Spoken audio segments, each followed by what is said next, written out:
So I'm currently wandering around the desert. Why? Because I once saw this place in a video game, so I thought I'd go find it.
Fallout is a video game series which is incredibly popular and has been recently adapted into a TV show, although that has been met with mixed reviews from some fans. A lot of earning potential with the end of the world. How can you guarantee results?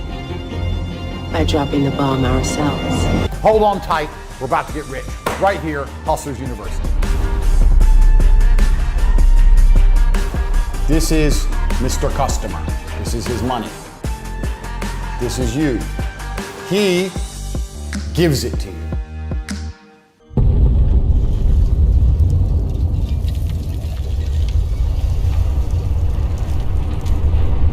There are plenty of games, but one stands out the most for me being Fallout New Vegas, which is 14 years old and has a cult-like fandom, which I am a part of.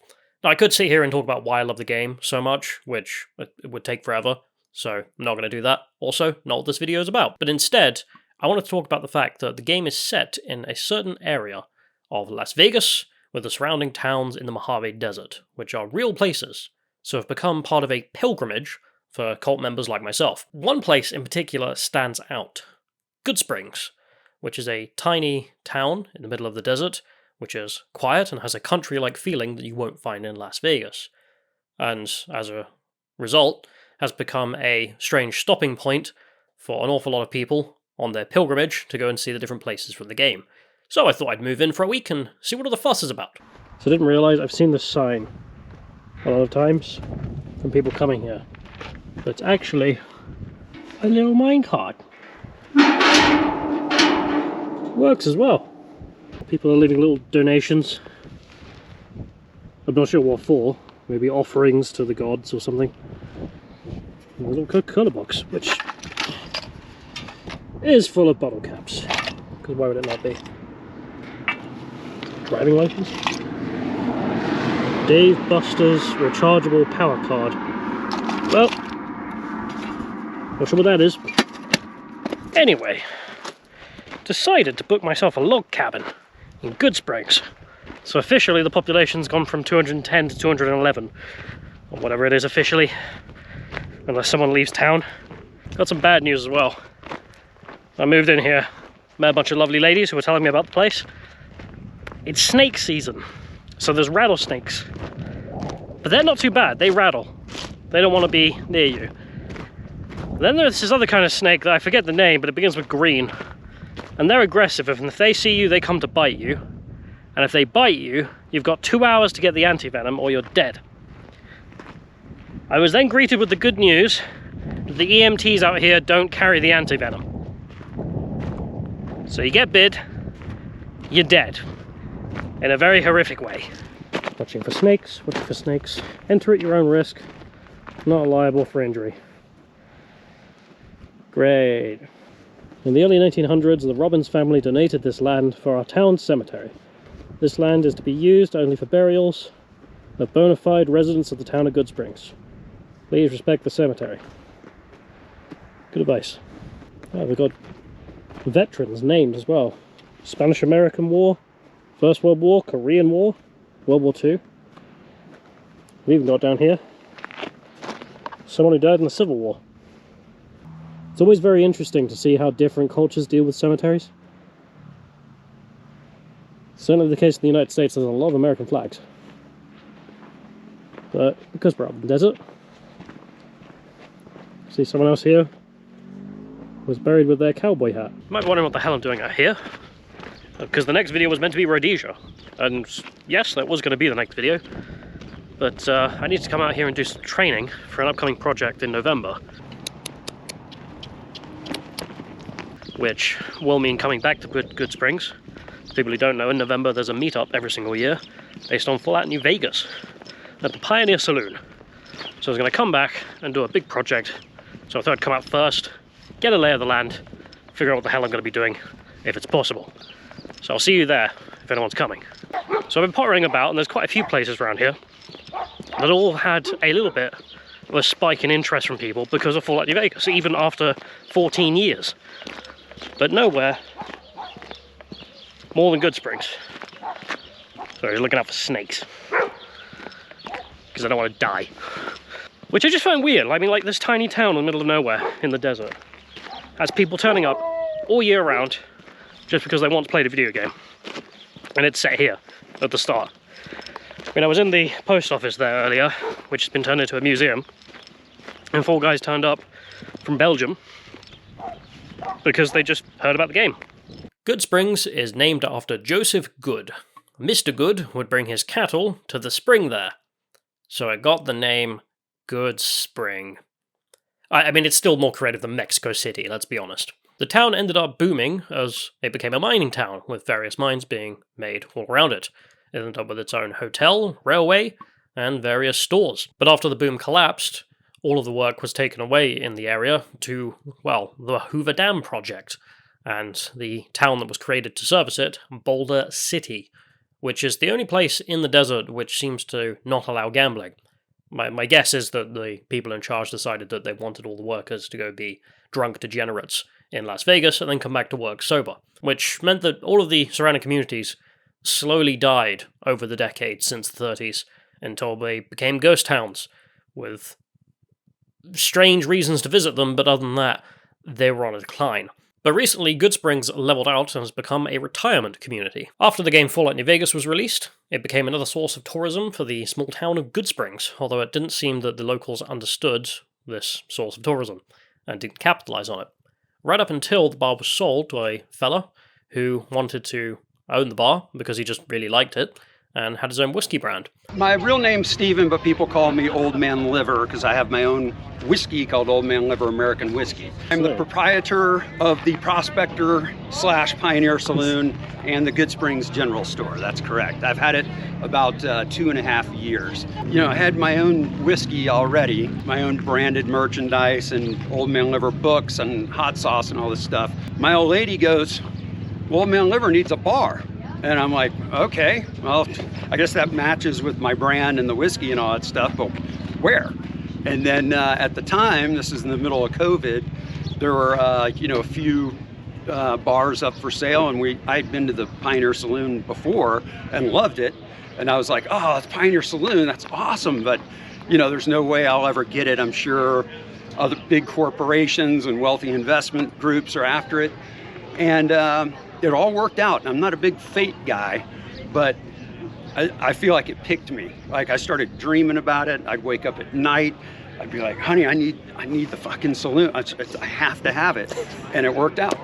And then I fell in love with the town of Goodsprings and bought a house down the street, 4 minutes stumbling distance from the saloon, which comes in handy sometimes.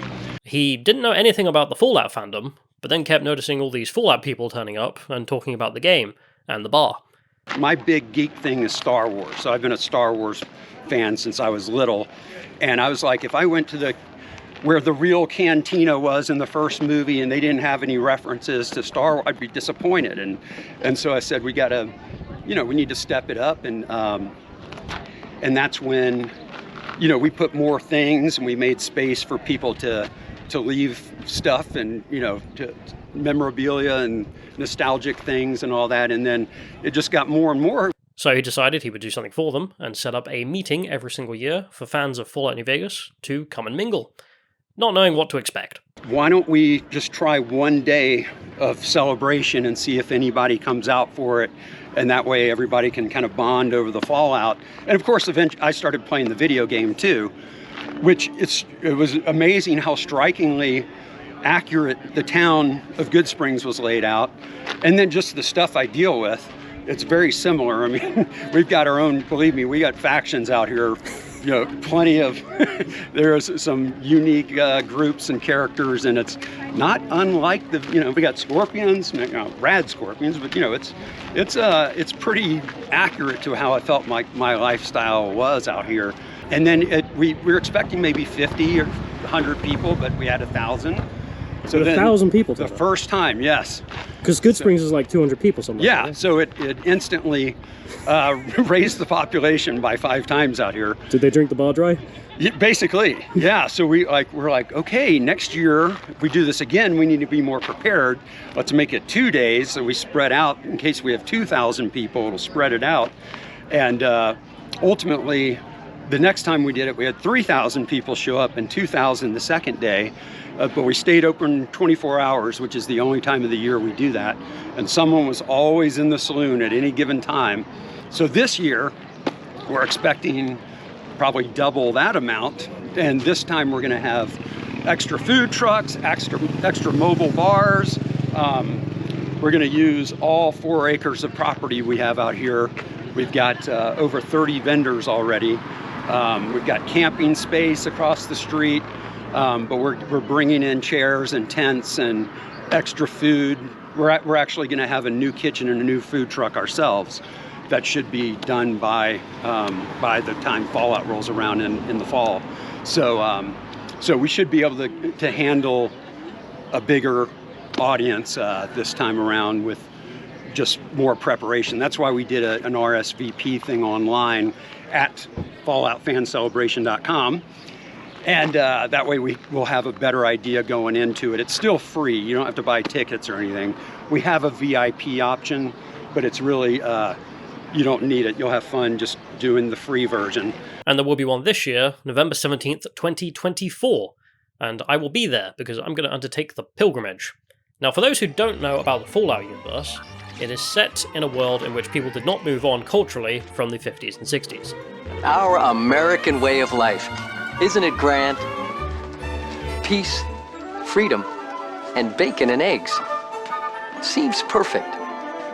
But what if it's not? Friends, your future may not be as secure as you think. Where will you be when the atomic bombs fall? And eventually, in 2077, a nuclear war broke out between China and the United States. The game takes place 200 years after the bombs fell, and obviously, after that amount of time, societies have started to rebuild. So from California, we have the New Californian Republic, who are pushing east until they end up at the dam, and from the east, we have Caesar's Legion, who are a bunch of interesting fellas who have conquered Arizona. Degenerates like you belong on a cross. And are now going to be moving to destroy the New Californian Republic. In the middle of these two is a fella known as Mr. House, who was a trillionaire businessman and robotics genius from before the war, and he decided to save himself, has now locked himself in a pod so he can live forever, and controls an army of robots, and is always trying to stack the odds in his favor. Courier, I have recently decided I will no longer be paying taxes. What are they going to do, tax me more? And you play a mailman. Basically, a platinum chip was created by Mr. House before the war, and has now been found in the ruins of California, and you're being paid to deliver it to him. When's Royal Mail ever let anyone down? She'll be fine. On your way, you're passing by Goodsprings or decide to stop off there, and what happens is a guy named Benny decides to kidnap you, steal the chip, and then shoot you in the head. From where you're kneeling must seem like an 18-carat run of bad luck. Truth is, the game was rigged from the start.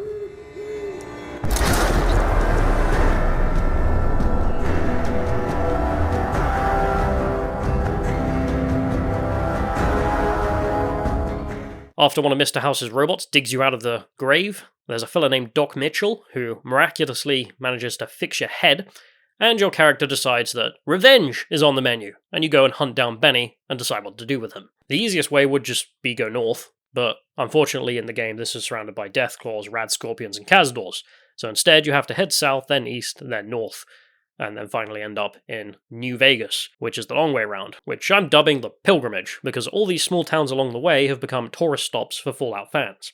And I'll be back in November to do the pilgrimage. But that's for then. For now, we're getting back to Goodsprings. And that Doc Mitchell guy, well, it turns out he's a real guy, except he's a dentist, not a doctor in real life, and his house doesn't exactly look like the one in the video game. He's not the only local who also made it into the game. There's also Easy Pete, who is just a really nice guy, who I guess the developers really liked and put in. Sadly, I didn't run into him this time, but I did run into a whole host of locals who all have really interesting stories. In the log cabin I was staying in, next to it there is the old post office, which is now a museum, and the lady who was running it when I went in, well, she'd been living nearby and then moved to Goodsprings all her life, and she was showing me around, very welcoming, and around the back of the cashier there are a series of post office boxes with names on them, and the names are written with her mother's handwriting, because her mother wrote them. She also showed me a cookery book, which is a list of recipes that the ladies of the town decided to put together, and you can find the different recipes with the name of the local who came up with the recipe attached to it. She recommended the persimmon cookies, in case you're wondering. You want to try it? You weirdo. Although I personally preferred the sound of the 7-Up cake. No idea if it's good, but sounds funny. There was another lady I made friends with, which has a rather cute story of how she ended up there, which is she went on a date, and then went and saw the fella's house, and he was living in an old mining cabin in the town. She wasn't exactly impressed with living in a mining cabin in the desert in the middle of nowhere, so mentioned to him that he should really get some curtains at least on his windows. And the next time she went round, he had hand-sewn individual curtains for each one of the windows. Needless to say, ever since, she has been living in Goodsprings. There was even another lady who decided to show me her house to see how a real Goodspringer lives.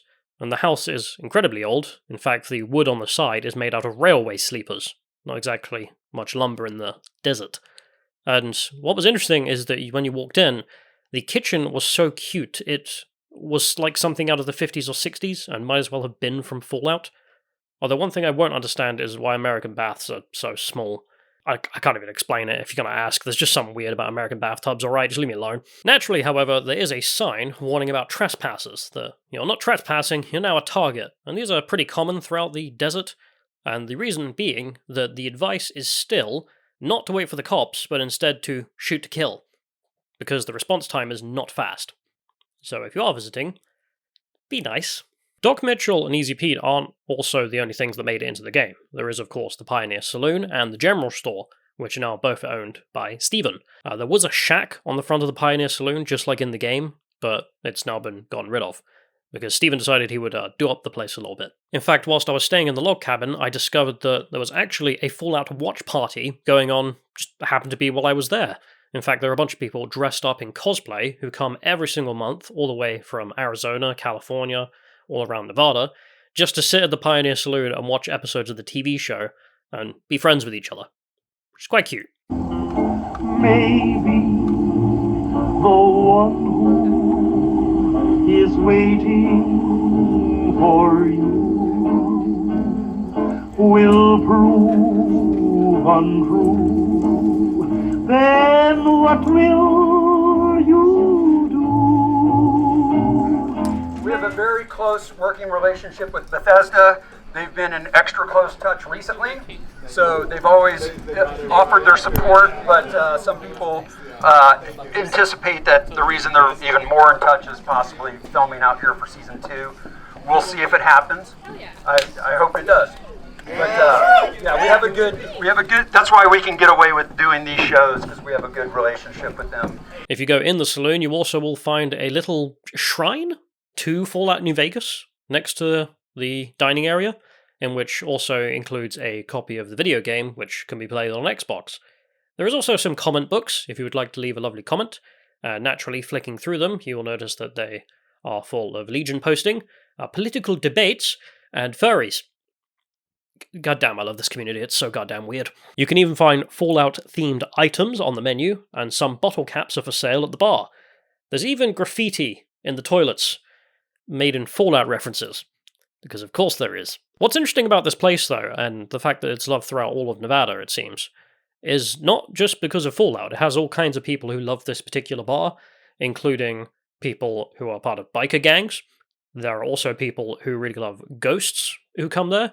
And one of the big things for them is that there are a bunch of bullet holes in the side of the wall, because back in the day, there was a fellow who was cheating at cards, so someone shot him to death, which apparently was perfectly legal at the time. So as I mentioned, got a log cabin.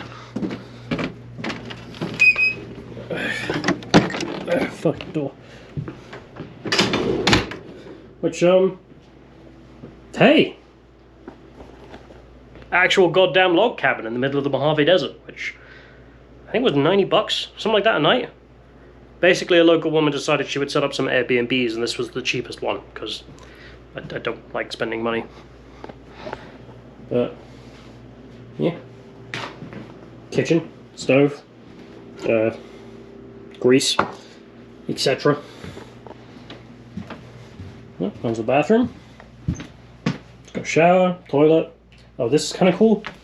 So people are going to probably think this is normal, but it wasn't for me.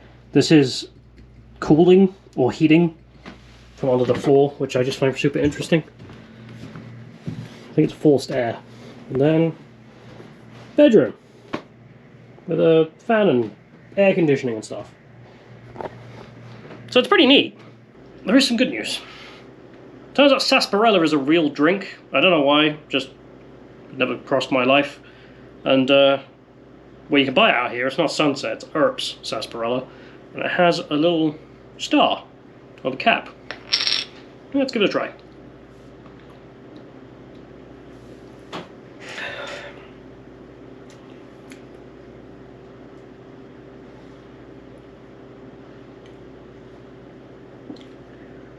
That is medicine. That is just Calpol or paracetamol or something. You know when you're a kid and you get your medicine in little syrups? Right. Yeah. I've been pretty happy with this place so far, and I gotta be honest. If you were gonna pick somewhere to settle down, like most of the people here are old, this is not a bad one. Incredibly warm, everyone's friendly. If you want to go to Vegas and engage in some degeneracy, I mean, it's right there. And if you don't, well, just stay out here. For people who don't know, I do like to buy and sell things from these various trips, and then that helps pay for them. And this much, there wasn't that much to buy. So this time, I only really got my hands on a Pioneer Saloon lighter, which was the last one they had in stock. And I'll be selling that over on my Discord, I suppose. And, well, sort of announcement to make, which is that things weren't really going that well. So I've decided, bugger it, I'm going to make this my full-time job. And if you'd like to see that happen and be along for the ride, please do subscribe on Subscribestar, and that's how I keep the financial aid incoming to make this work, being a travelling merchant. And you'll also find the link to the Discord on there, so you can come and join. And, of course, I still have Soviet rubles, so if you sign up, I will send you some Soviet rubles as a thank you. And all you need to do is send me your postal address, of course. DM it on Subscribestar, otherwise I don't know to send it to you. As for everyone who already has subscribed, I just want to say thank you yet again for making this possible, and hopefully this will all work out. But back to Goodsprings. The old schoolhouse from the game is real and there, although it's much more modern these days, and has its own library. They even got Five Nights at Freddy's in there, for the kiddos. By the way, speaking of the kiddos, there's a whole 3 of them. There are 3 students in that school, which has to be the best teacher-to-student ratio probably in the country. The Goodsprings source is also still there, if you want to go and see that. There's also a whole host of stuff in Goodsprings that I didn't think would exist, and yet does, such as the radio station, which...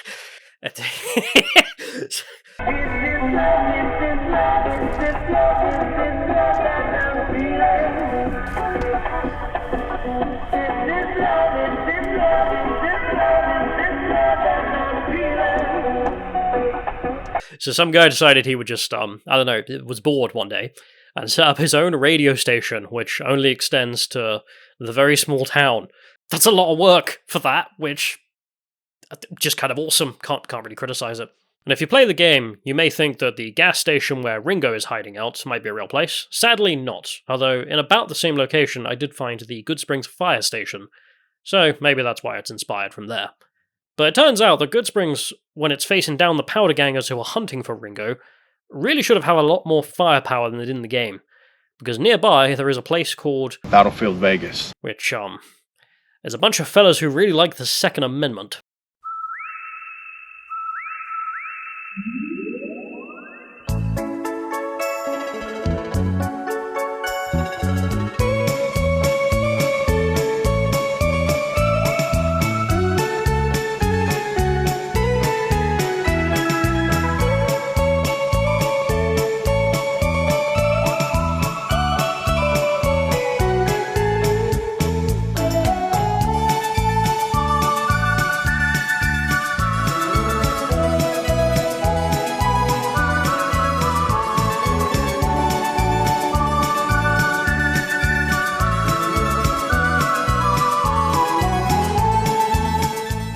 I emailed this place and asked them if I could come down and just film some of the tanks they've got sitting around there, and they emailed back saying that they had some customers who have paid to come and use a minigun and fire a tank, and if I wanted to come and film, just come on down. So I did. There is also a helicopter service next door if you would like to, I don't know, dab on all the people who shoot on the ground and instead shoot out of the sky, which is a different service to the tank guys, so you'll have to talk to different people for that one.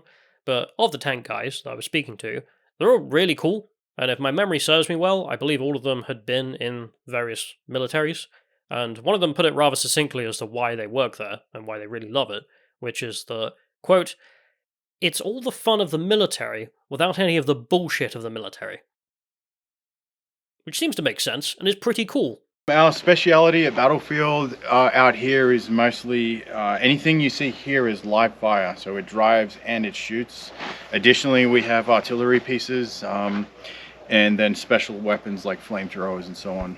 Do you guys ever get people from the meetups in Goodsprings with regards to New Vegas coming here? Do you know that one? I think there is some people that filter over, but something we might be discussing with the boss is to get a Fallout themed package that you get to shoot some of the World War II up to the 50s era weapons, and maybe that's something that we would do specifically for the Fallout event if there's enough interest. Get some Chinese communists as the targets. Yeah, absolutely. What's the little nuke? Oh, the mini nuke? Yeah. We can do a mini nuke out here. One day. Yeah.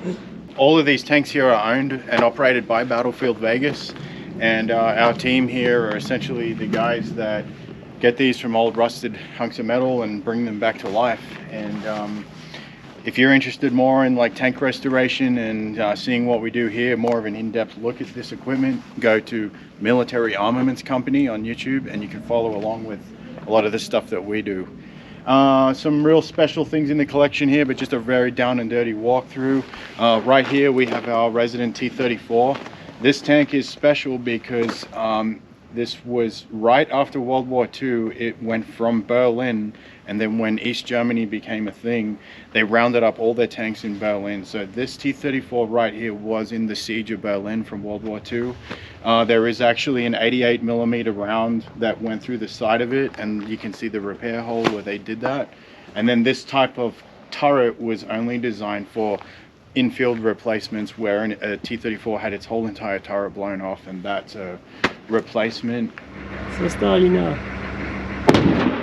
This is our most special tank out here.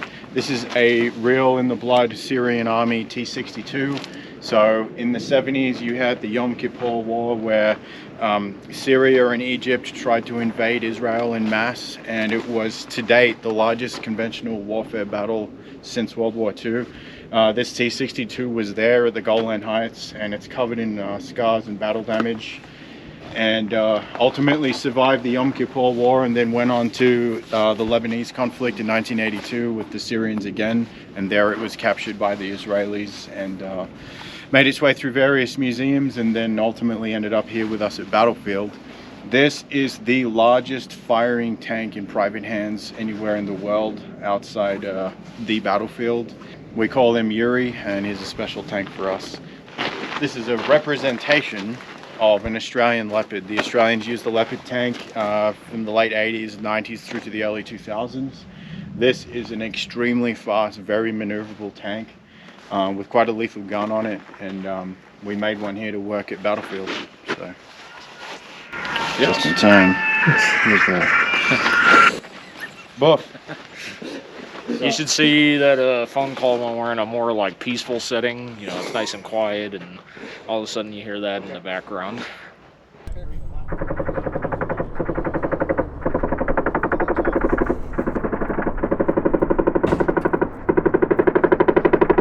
If everyone knows what a Humvee is, you have several packages where you can shoot 50 cals, miniguns, that sort of thing off the top of them. Both of them.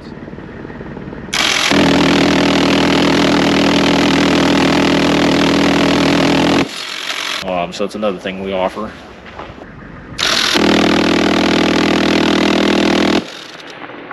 No, keep going. I was just trying to tell you to go higher.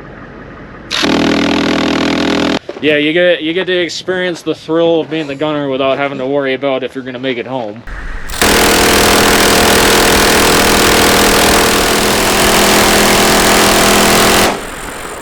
It's the only reason I'm still in Vegas.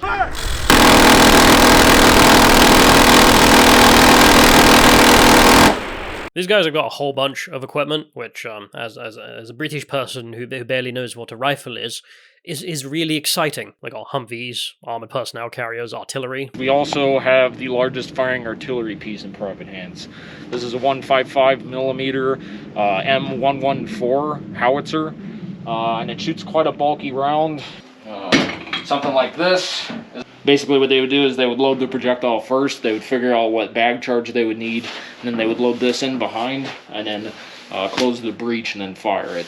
So this more or less functions the exact same as what a case would do, but rather than containing all the powder in the case, it's all in there. Of course, one of the only places, or I should say the only place that you could legally do it in the US is probably right here at Battlefield. Is there a place you can illegally do it? I'm sure there's some places like Cambodia and some of those. I was thinking about Detroit and like illegally in the US. Yeah, I'm sure if you knew the right people, you could find somebody. But of course, the thing that steals the show is the tanks. But the thing for me that was really cool was that some of these tanks are replicas, which might sound strange, but it means that they made them. So these guys have a YouTube channel, which they asked me to link in the description, so of course it is there if you want to go and see. But there are some fellas in the United States who, well, I guess sit around, get a bit bored, and then remember, oh wait, I'm American. Second Amendment. Let me build a Panther tank. And one of the fellas actually did build a goddamn Panther tank. God bless the United States. Someone has to mod that in to Fallout New Vegas for the defense of Goodsprings. I'm just saying. Russian stuff is like playing a video game, let's say for the Fallout series, it's like playing on hardcore survival mode. You have levers, it's stick shift. Each lever that you use to steer has gears in it, versus this is playing on easy mode. And while this is fun to drive, because you can drive this with one hand and sip tea with the other, that stuff has its own unique, the ability to, like, I can drift some of the Russian tanks, but I wouldn't be able to do that in any of our NATO equipment. That's fucking hilarious. I love the idea of drifting in a tank. Yeah, well, right. I have one review on Google specifically showing me, and it's some French guy in a casino across the lot was filming me from the casino, drifting after hours, kind of being a dickhead. And he thought it was a tank driving school, but of course the one review I get is me doing some maybe frowned upon activities in the parking lot.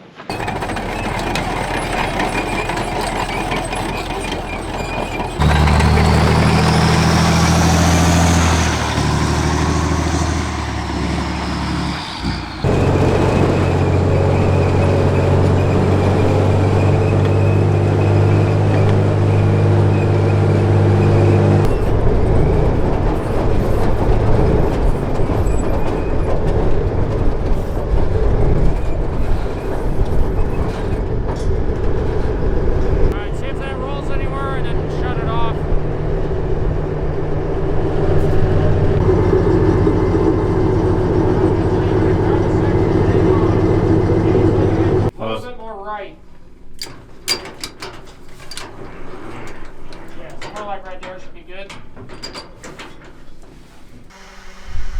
3, 2, 1.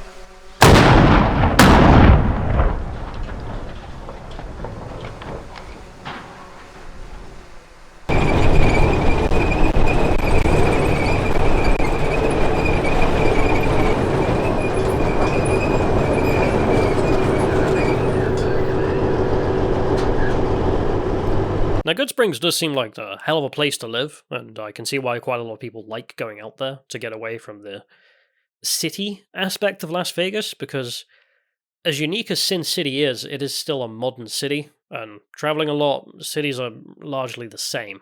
It's really hard to get a feel for the people, I find, just seeing cities, but if you go out to the countryside, like Goodsprings, you'll actually run into a bunch of country people who have very much the culture of the place these days, being American culture in this case. Maybe specifically Nevada. It's hard to tell with the US being so damn big. But anyway, overall, would recommend a visit. Although I'm going to be back in November, so if you're a big Fallout New Vegas fan and you want to visit, I guess I'll see you there. And then I will undertake the pilgrimage, which is another reason why I was out there, which was to do some training for that. But anyway, thank you and goodbye.